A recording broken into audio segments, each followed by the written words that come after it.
C'est domogbe. Ma oko plagbeji do fonkweme. Mi loko gbo. Do. Ple me ene. Do ene wa yoyo bo. Mi ro te si do ji eto e o. Eino ma ugonje gosi o. Mi si ku do te ame. Mede ko vesi no emi ndesi. Bo ba gbe to pin lo pa da dedele bo plado edeji. Lo be wezu glegle o. Eh. E fo nu kha nu ko to eton le o. Ye pa kada fo. Ima lombonu le wa mi de o. Mi ni wa fo wan. Panta mawo. Pone o nyiwe do a. Me ploto dako. Sisi dako ro tana. Bon, ewe kplon. Jiu fule si Saint Paul Gamalieli. E do mo le azawe no hu. Ewe do ko mon koton. Ou e bla bo egbe di o. Medele no cité. Do mo ko manji, alo do mo ko de suji. Alo, e anwala nu bo zoom. Ma o zo atole dole. Nde mamo bona wa do ya donu yewe. Mi gboje do mi de wu mi wa imenu koton ami we ka gudo ton na yin we a. Bona bo trenyon nu kume kaka o. We o e kan du. Wete wu husa. Ni kochele. Mi bo kwa bo. Bienvenue. Donu mi. Bonne arrivée. Mi kwa bo. Bienvenue. Egbe o. Mina kendo we ma ro po ube no yelo mese dole si we ma. We ma mo koton. Nu do ba tole bi kwi we si alo do po bodole. Luki we won la nu gbo yin ko luki to. Ede me. Amo me mo logo zoro te o e ko tun lo le ku ton gban. E me de ka luki si we ma o. Bo wa ika mese dole si we ma o. Me ne na mo kunu je me dole. Me ro po je won la we ma wele. Luki do di do e. Do mese do si we ma ta nu koton ika me nu koton dole. We ma che nu koton me o. Nu e Jesu be. Bo je blobloji, bo je jele o. Unwala ye sedo we. Nu do po ewe ejuru na level do nu koyin de me. Ewe yin. Nu de. Enwala do mese do le si we ma me. Chobonu Luki kana blomo. E mo gbeto e do nu mo koton. Gbeto e no nu mo koton kon. Boyi. Bodo te. Bo moe. Uno ko da un kle un de bono dale. Me do te bo moe o. Ewe yo bono e lo te moe.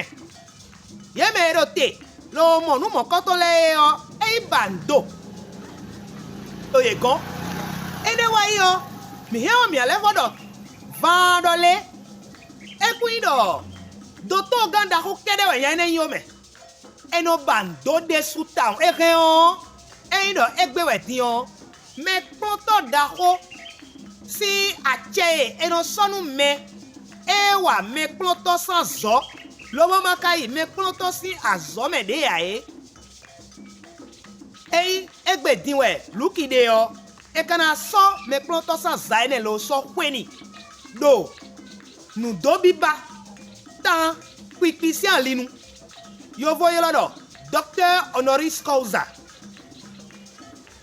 nya o ese wema ese ayi bole tun le eno tonu bon lobo e khao eno jacho bono jejinu me C'est domogbe. Mi nu ma no pobo wa so ye. Mi pla mi do. wetenu e ka won we mo koton nu do ba tole bi kwi we dodole e do nde budo yo e ji Jesu o e blo kwe kande ko kaka so kwe kande konukunwe mo bo edo won la we ma mo koton e je we ka so bo edo mo me ploto dako ndo bato dako Stanley Tuse edo hodele bodo de kle dole e ku si wu won la we ma ene oze wenu emi do zande din owo do e ji Jesu o e blo kwe kande gban bo yawe ko dako edo Jerusalem we o emu yawe ko no da ko wa yen bo eyin dole nu ene ko je we chobo e wa won mese dole si we ma o ene o kana wala demeja nuwe go ewa indole eji Jesu eblo kwe kande konu kwene mobo nyaro poti boy dada neron bo wala masi homeo ejizo mere tunu edeswe dozo alo mere le dole edeswe dozo bra mote odo gba home da ko devo yoyo devo emodale nu mo koton eje gbigba koyin emire suji o ewuzu kan vla bodole Jesus setole maro vodu eno se do klama le siwe abo yesi come lo boy dozo home bo le na agbolo na dede Jesus setole bi kwisi gbe ome o eje ayikato kanji nka odonu mi zanre dinole ahiwo gbe ma huwa o dada kuno huo eyin o pe wo mi apo fidian hu eyin do nuene o eko je we chobo enwla me sedole si we ma we yin o ene o we ma mo koton ena ko nwla debe Là, nous sommes domi 98, 88, 98, 30. ene ma wa ya dio ota te kai ota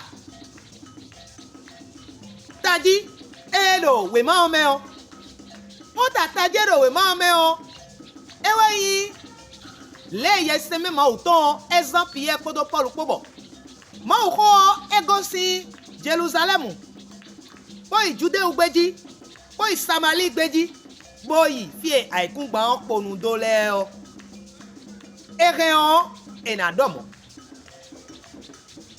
mono po di nu ya wuli do won we ma babo na khle to vitosi huto hasino akova kosi bidole eyi edejido yeseme ma uton Pablo le Jésus de sous zombo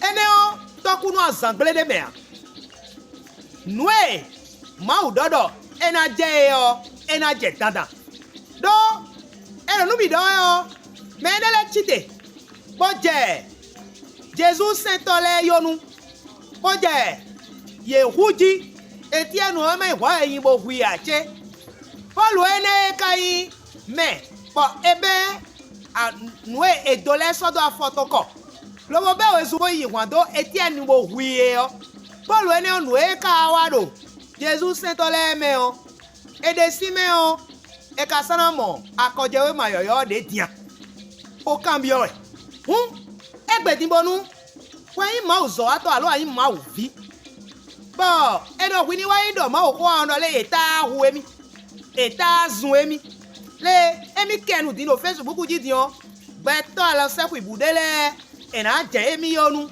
bola je sunsun emi gibole le emi ni Jerusalem wi wa na imenu koton a nye ara humi wa won te je kan hujo do na do e mo do anye na fia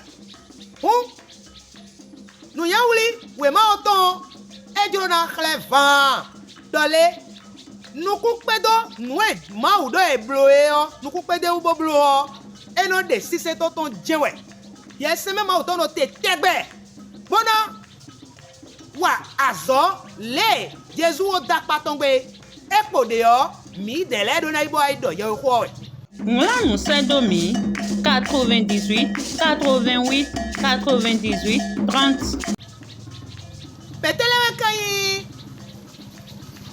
beto nukudeji do we ma mo koto me ye we a mi he o mi na mo pie eye we wa zo si we ma ta to nu koto kakaso iwa tongo bo be si wa tongo kakaso dido mi mo Paul si aso wiwa wa to ro we ne go kakaso dido mi mo Paul si aso wiwa Paul je gudoton mi jo enedo mi amorole nyade poti boye tien boye wi po klo wan po do do ma ko do utu Philipu ido yewe ko nu nya Ethiopia nu o elodo beton kune jileme nyade ti bana ro silasi eyele so e wa zo po do Paul po nyade voti bana ro Barnabasi eno Paul o yeme yi senole o ye wa yi Paul do isesi awon me Barnabasi ko kande sutam Mais moi, elle a morale. Yewa ede buna le voir Rumi. Se do mon gbe. Mi nu ma no kpobo wa so ye. Mi kpla mi do. No, mi na do nu gbonu mi dele o. We ma mo koton. Nu ai boy na no kha. Bona wa so deji. Lo na blo le wa gbo pepepe bo. Ho ma uton ekwedo. Le ma o ko odogbon. Jerusalem, Judée, Samarie gbeji. Kaka so ifide aikungba on ekponu dole. Nou devoe, on a do kweto na yi. Le Jésus yin di declare bon dio e wa ino. Benele do ado kede nu gbe omo je gbedi mo do ko sun ebro le. Yo vo le we wa bo ake ma o ko anu mi. Blobo so mi, lobo so lo so do o so do kanu mo na. Bo mi kanu mo. Bo e si se ma o ko do ko dinu mi ganu. Chiri nu mo koton amakanu ajewe andi nu mo koton do Philippe do yewe konu Ethiopia nu o eyewa ikwesi ewa ikwe ena no mo po we a o ando yewe ko jan we nenu kere ka we a we nu epi edo ma oko do mesedo si o mata we go bo peto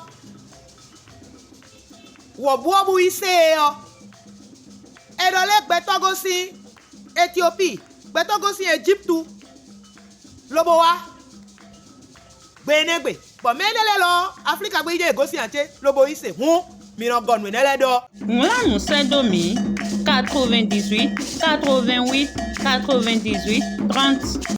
anyway never Jesus kind di declare pondo we ma mo koton me Jesus in di declare di meyin doti nu ho ma o ton si jela e yi koton mewe yes se me wa de yi koton mewe bi edo yo ko le ogbeto obuobu ise yi koton mewe bi eblo nu jiu kegede yi koton mewe polo edo yo ko gbon fi bide won esiku de Jesus si mesedolesi we ma o me a ponde ba mi kale de do mesedolesi we ma o me fono de a na do pondole mi ni so azogbenu yes me ma o toro tetegbe bona wa azo podo mi po nu jiu le la je amo e mi chi agumi ko mi ton le me bolo hallelujah omi wa po de Jesus Christ yondo o eno wa po a mi de eno ibu no idonu mele le Jesus Christ yongbon bo